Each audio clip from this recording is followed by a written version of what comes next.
Ib is the story of a young girl trapped in an art gallery. And if that's not terrifying enough being surrounded by pretentious paint by numbers, it's also haunted. Kinda, but let's get into it. This is Ib.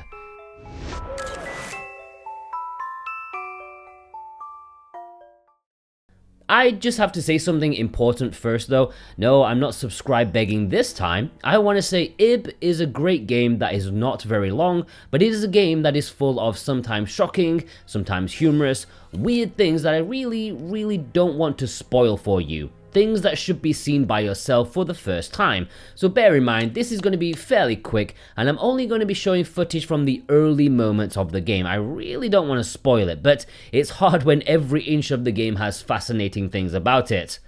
So yeah, you are Ib, a deadly red-eyed girl who's on a trip to the art gallery with her parents.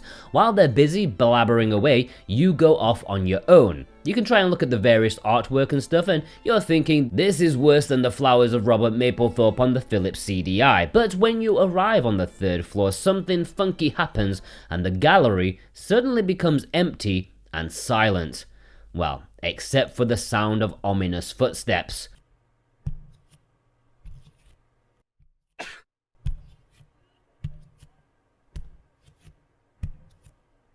You ain't in Kansas anymore, lady.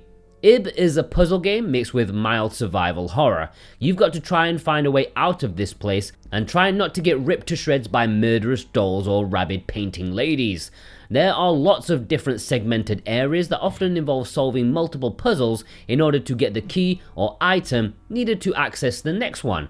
The puzzles themselves are pretty good. Genteel is the word I would use. They're mostly on the easier side of things, but not enough to make you think that the game is patronizing you. There is a bit of thought needed to be put into it, whether it be pushing things in the right place or taking a key item somewhere else. Like there's a fat cat guarding a door, you need to figure out a way to make the bugger leave, that sort of thing. I don't like that the game is so willing to give you clues once in a while. They often literally scribble what you're supposed to do on the wall next to the puzzle place. Not necessarily how to do it, but you know, the general goal. I don't think scribbling the solution on the wall is a good design. Perhaps the hint could have been integrated elsewhere, but it is a minor quibble. The puzzle's overall pretty good and rewarding to do. Then there's the threat, of course. There are monsters and you can die. In fact, it is pretty easy to die if you're not careful. You have a life bar that's represented by a rose. It loses petals if you get hit by a monster or environmental hazard like extra grabby hands. She's 9 years old, you dirty perv. You can recover it in certain areas if there is a vase. Did I say vase? A vase with water in it. It rejuvenates the rose, but then the water will go away. So it's not infinite recovery, at least not in most places. I think you will die a fair few times because a lot of the stuff you might not see coming unless you're super observant or you've smoked so much dope you become paranoid about everything. That will serve you well in this game. And part of the charm is running into the unexpected. I mean, I could have taken the hint that something may be happening as this guillotine was changing, but no, I was too busy whimsically admiring it that I got crunched. Lovely. Sorry for spoiling that part, but I really did need at least one example, and I think this one made me look like the biggest idiot, so obviously I chose this. So yeah, you will die quite often, but not to worry because the game autosaves quite a lot. You go into one room, it saves. You do something in a puzzle, it saves. You fart, it saves. You will not lose any time whatsoever here. So in that regard, there is very little punishment in actually failing, but whatever.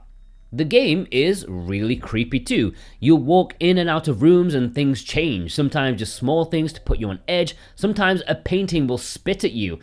That's the biggest delight for me, just seeing all these eerie visual hints and audio cues that make it a very engaging experience. Because I know what you're thinking. You think it looks kind of rubbish, cheap and all that. Fine, but it works. I remember looking at screenshots and the trailer and thinking it looks like it was made in RPG Maker.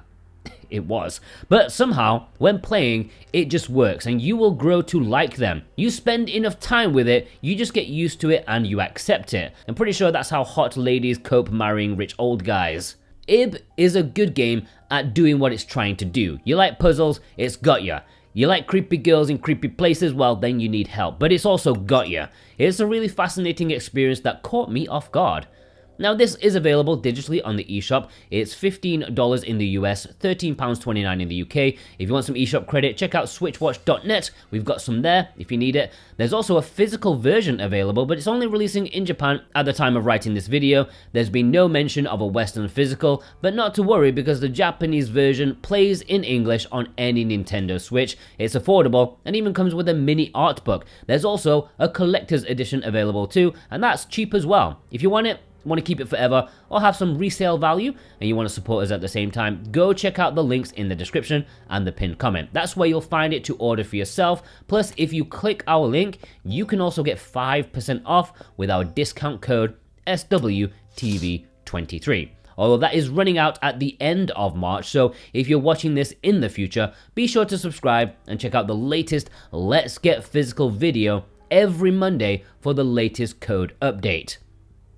And I do think it's worth it because this is a really great game. These types of stuff are a dime a dozen, walking along a corridor, spooky things happen. Yeah, it's been done. But this is the best I've played, which you may not think so by looking at it. It helps that the story is surprisingly interesting, and you will want to know more about the characters and the predicament they are in. I certainly did, and as a father of a young daughter myself, I became very attached to Ib and wanted desperately to get her out of this nightmarish mess. Now it is only about 3-4 hours long, which may not seem like a long time, but there is bonus content afterwards, plus there are multiple endings for you to try and work out that depend entirely on your actions within the story. Small choices here and there that will either work towards building to one ending or another, and there are a few, some good, some bad, some sad. And part of the fun is going back and making different choices or trying something different. And there's only one ending that is considered the true ending, as you will get the credits rolling afterwards. The others won't do that. It's worth doing at least to get the best ending possible. As I said, this is a quickie because I'd rather not spoil anything at all. I'm already going on longer than I anticipated. If you like horror games with puzzle elements, an interesting story, nice, careable characters with very well done creepiness, this is a great game. I was surprised how the simple looking visuals tricked me into letting my guard down, and it's a game that I found fascinating. I wish the puzzles were a little bit more difficult, and of course it could be a bit longer, but it is a good way to spend a dark evening or two. An 8 out of 10. Thanks for watching. If you watched all the way through, what a legend you are. Leave me a rose emoji in honor of this game. And if you want to buy digitally and need some eShop credit, SwitchWatch.net. And of course, you want the physical goodness, right? Check the links in the description for that too. That helps support us and you get something tangible, physical, something to keep forever. Check out some of our other stuff. We got a lot of good stuff for you. Have a good day.